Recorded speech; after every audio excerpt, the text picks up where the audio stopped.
네, 반갑습니다.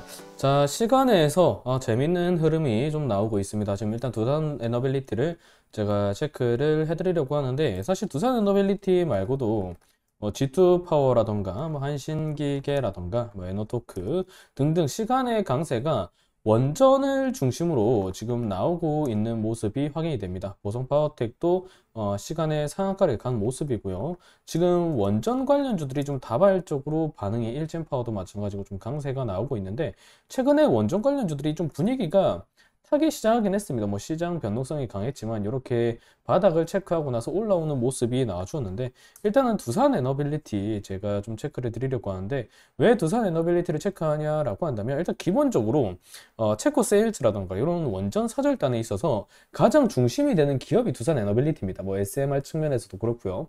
그리고 2023년 3분기 실적 역시도 좀 강하게 잡혀주면서 전년 대비 좀 분위기가 양호하게 나오고 있죠. 물론 탄력성 자체가 뭐 중소형주라던가 코스피라든지 코스닥 같은 G2파워나 에너토크 한신기계 요런 한전기술 요렇게 좀 탄력적으로 나오는 부분은 아니지만 묵묵하게 추세가 이어지는 종목 중에 또 하나라고 볼 수 있죠. 물론 이 9월에 시장 변수가 좀 컸던 부분이 있었지만, 그 이전까지는 충분히 대추세를 좀 뻗어가고 있는 과정의 종목이었다, 이렇게 볼 수가 있습니다.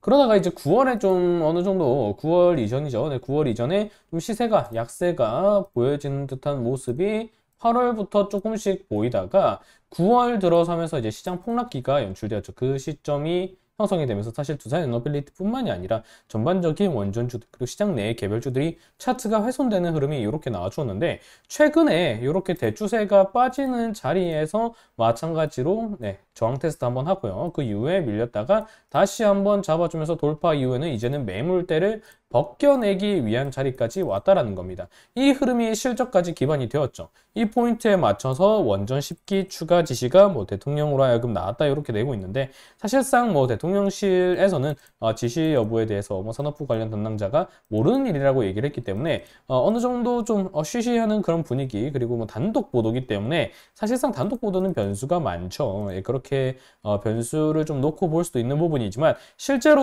12월이 된다라고 하면 KT엑소노미뿐만이 아니라 원전 관련에 대한 전략적 측면이 유럽에서부터도 좀 나올 수가 있는 부분이기 때문에 이런 측면들을 고려한다라고 하면, 이번에 윤 정권 측면의 원전 10기 추가 지시 아예 없는 내용이었을까라는 생각도 들게 하는 게 사실입니다. 일단은 단독 보도기 때문에 산업부에서는 일단 부인하고 있는 부분이기 때문에 요거에 대해서 시간에가 어떻게 마무리가 될지는 좀 미지수라고 볼 수 있지만, 확실히 지금 다발적으로 시간에서 일단 거래대금이 형성되면서 원전 섹터가 강세를 보이고 있는 건 역시 사실이고, 그 이전부터 9월에 훼손 구간을 대추세를 돌리면서 바닥을 찍고서 일단은 추세 돌파 구간에 안착을 해줬다라는 것, 요게 좀 확인이 되는 사항이다, 이렇게 보시면 되겠습니다. 만약에 일단은 지금 시간에가 몇 퍼센트에서 마무리될지 모르겠습니다. 하지만 한 4%, 16,600원 정도에서 마무리가 되어서 스타팅 포인트를 가져간다라고 가정을 하면 요 추세에 안착을 하게 되거든요. 여기서부터 만약 시가를 지켜주면서 지지를 하고 캔들을 만들어낸다라고 하면,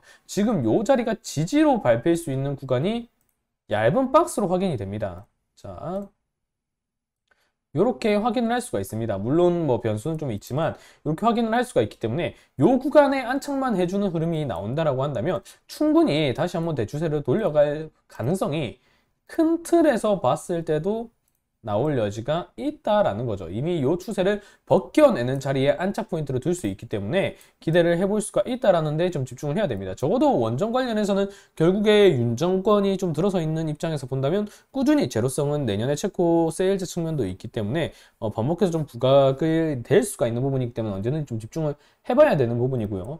그런 측면에서 본다라고 하면 지금의 좀 시간의 강세 포인트, 물론 오후 6시 종가 포인트까지 좀 봐야 되겠지만 이런 부분은 의미가 있다라고 봐야 되겠죠. 그리고 만약 내일 시초가 갭이 나오고 나서 조정을 받는다라고 하더라도 요 구름대 윗구간에서는 자리를 잡아주는 게 중요합니다. 네, 요렇게 자리를 좀 잡아주면서 일단은 요 매물대를 저항이 아니라 지지로 인식을 하는 흐름이 일단은 선결적으로 나와줘야 됩니다. 그리고 나서 이 추세는 완만하게 다시금 돌파를 해가는 그림이 나온다고 하더라도 충분히 뭐 윤정권 측면의 반복적인 원전 측면 그리고 12월 텍소노미 재조정이나 이런 포인트 등을 감안한다라고 하면 충분히 뭐 재료는 아직 좀 질비하게 남아있다라고 볼 수 있는 부분이기 때문에 일단은 뭐 당장의 시간의 강세로 인해서 내일 시초가 뭐 갭이 뜨든 어떤 흐름이 나오든 간에 일단은 구름대 매물을 먼저 밟아주는 게 좀 중요하다. 그리고 나서 무탈하게 16,500원이 안착이 되는 모습이 나온다라고 한다면 그때부터는 아예 대추세가 돌아가는 자리로 형성이 될 수 있는 부분이기 때문에 충분히 그때부터는 추후 윤정권의 좀 재료적 포인트 내년에 있을 채권 원전 세일즈 측면 등을 좀 고려한다라고 하면 좀 기대를 가져도 될 부분이지 않을까 이렇게 좀 정리를 드리겠습니다. 일단 뭐 단독 보도에 대한 부분이고 산업부가 좀 부정을 한 모습이기 때문에 시간애가 지금 이어지지 못하고 어느 정도 좀 흔들리고 있는 모습이 보이고 있는데 뿐만이 아니라 일단은 원전주들 자체적으로 일단 거래량이 많이 형성된 부분이기 때문에 내일의 출발점에 있어서 원전주들의 강세는 어찌되었든 뭐 나올 수밖에 없을 부분이 큰 변수가 없다라면 이어질 것으로 보이고요. 일단 지금은 실적 측면에서도 좀 구간이 잡힌 두산 에너빌리티를 탄력성이 그렇게 크진 않지만 충분히 추세적 관점에서 본다면 집중을 해볼 필요가 있는 종목이다. 이렇게 정리를 하시면 되겠습니다. 자, 오늘 영상은 그러면 두산 에너빌리티에 대한 좀 관측성이라 해야 될까요? 추적을 해볼 필요가 있다라는 측면에서 한번 말씀을 드리고요. 저는 또 다음 영상에서 그럼 인사를 드릴 수 있도록 하겠습니다. 굳이 매수 의견과 매도 의견을 정하라고 한다면 저는 지금 자리 정도면 충분히 매수 의견을 드려도 괜찮겠다라고 말씀을 드리겠습니다. 자, 영상이 도움이 되셨다면 좋아요와 구독 꼭 눌러주시고요. 저는 또 다음 영상에서 인사드릴 수 있도록 하겠습니다. 감사합니다.